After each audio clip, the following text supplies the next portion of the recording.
Perkenalkan, nama saya Moza. Saya dari Putri 1 ingin mempresentasikan G30 SPKI. Peristiwa G30 SPKI bisa juga disebut dengan Gerakan 30 September Partai Komunis Indonesia. Peristiwa G30 SPKI adalah upaya kudeta yang terjadi pada tanggal 30 September hingga awal 1 Oktober 1965. Peristiwa ini merupakan salah satu peristiwa paling kejam dalam sejarah Indonesia. Berikut beberapa hal yang berkaitan dengan peristiwa G30 SPKI, yaitu pertama, tujuan mengkudeta pemerintahan Presiden Soekarno dan mengubah Indonesia menjadi negara komunis. Lalu, pelaku diduga dilakukan oleh Partai Komunis Indonesia (PKI). Korban 6 perwira tinggi TNI Angkatan Darat termasuk Letjen Ahmad Yani dan Karel Satsui Tubun. Dampaknya yaitu PKI dibubarkan dan komunis dilarang di Indonesia. Peringatan, setiap tanggal 30 September diperingati sebagai peristiwa G30 SPKI. Beberapa hal yang berkaitan dengan peristiwa G30 SPKI.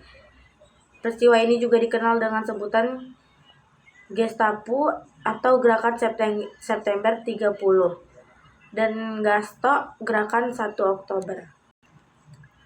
PKI merupakan salah satu partai terbesar di Indonesia pada masa itu. PKI dan Presiden Soekarno berkolaborasi dalam sistem demokrasi terpimpin. Pergerakan ini dimulai dari Jakarta dan Yogyakarta. Gerakan ini dipimpin oleh Letnan Kolonel Untung Syamsuri. Rakyat menuntut Presiden Soekarno untuk membubarkan PKI. Presiden Soekarno memberikan mandat kebersihan pemerintahan kepada Mayor Jenderal Soeharto. Presiden Soekarno memberikan mandat pembersihan pemerintahan kepada Mayor Jenderal Soeharto. PKI ingin mengubah ideologi Pancasila menjadi negara komunis. PKI saat itu merupakan salah satu partai terbesar di Indonesia dengan menempati posisi keempat pada pemilu tahun 1955. Posisi PKI semakin kuat dengan gencar melakukan mobilisasi massa dan dukungan Soekarno. 7 tokoh yang telah gugur dalam peristiwa G30 SPKI adalah Jenderal Ahmad Yani, Jenderal Raden Suprapto, Letjen Siswondo Parman, Maijen Mas Tirtodarmo Haryono, Maijen Donald Isat Panjaitan, Maijen Sutoyo Siswo Wiharjo, Kapten Pierre Tenderan. Pemimpin gerakan G30 SPKI adalah Dipa Dusantara Aidit atau yang lebih dikenal dengan nama DN Aidit. DN Aidit adalah Ketua Partai Komunis Indonesia (PKI). Pada saat itu, ia dianggap sebagai otak utama di balik pemberontakan ini. Dalam peristiwa G30 SPKI, Ahmad Yani, MT Haryono, dan DI Panjaitan langsung dibunuh di rumah masing-masing. Sementara itu, Soeprapto, Parman, dan Sutoyo ditangkap hidup-hidup, kemudian disiksa dan dibunuh oleh PKI. Lalu pemberontakan G30 SPKI pada 30 September 1965 dilatar belakangi oleh beberapa hal, diantaranya ketegangan politik antara PKI dan TNI AD. PKI ingin mengubah ideologi negara dari Pancasila menjadi komunis. PKI khawatir kesehatan Presiden Soekarno menurun sehingga akan menjadi peralihan kekuasaan. PKI merasa terancam oleh potensi para dominan TNI dalam suksesi kepemimpinan. PKI menduga adanya upaya kudeta terhadap Presiden Soekarno oleh beberapa jenderal TNI AD.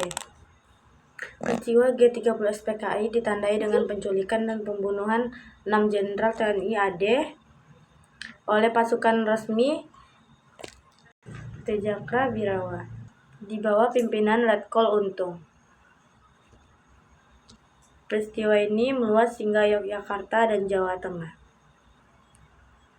Lalu pemberontakan G30 SPKI berakhir pada 1 Oktober 1965 setelah Jenderal Soeharto berhasil menguasai situasi. Berikut adalah beberapa peristiwa yang terjadi setelah pemberontakan G30 SPKI. Pada 2 Oktober 1965, pasukan pemerintah menemukan lokasi jenazah para perwira di Lubang Buaya. Pada 4 Oktober 1965, jenazah para perwira yang gugur dimakamkan di Taman Makam Pahlawan, Kalibata, Jakarta. Pada 11 Maret 1966, Presiden Soekarno dan Maijen Soeharto mengumumkan surat perintah 11 Maret di Istana Bogor. Surat ini mengalihkan kekuasaan kepada perwira yang kemudian berkuasa selama 32 tahun.